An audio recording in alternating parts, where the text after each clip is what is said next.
some of the themes that we are seeing in construction are sort of enterprise level solutions such as automated reporting. So there are systems now which can use visual analysis of a video camera watching a site to actually produce real-time and scheduled progress reports. The same is happening with safety and also document handling and manipulation. There are more and more solutions which are expediting project planning, document analysis, contract analysis, BIM, all of that stuff. It's getting automated at enterprise levels all over the place.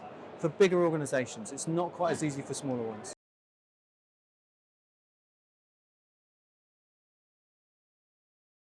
So you're asking about, about streamlining and efficiency. That's the size of the prize, but also, it's about safer, less waste, people experiencing, better, sort of more psychologically safe environments. And that's the size of the prize, as well as the savings.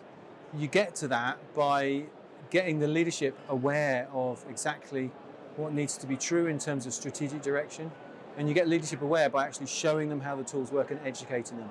So leaders actually have to take the time to slow down, figure out what AI is, what it isn't, how it works, and how it can benefit the business. And once that is in the bag, everything else starts to fall into place. And what we've seen when we do that with leaders is that they actually start to relax a little bit, and the FOMO dies down, and they go, okay, we can set some direction now that we actually are AI literate ourselves.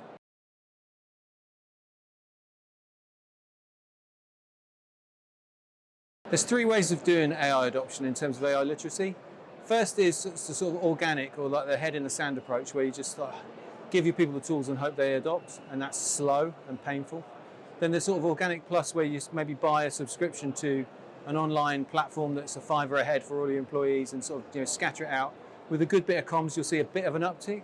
If you really want to turbocharge it, then spending some decent money on some decent training with the right people, for example, a group of champions, not only does it increase their literacy, but it also gives you a bit of a blueprint for how to work with everybody else. So if you spend the money and spend the time in the right way and do AI adoption skills properly, you really get an idea of the size of the opportunity for the business. So that's obviously what I'd recommend.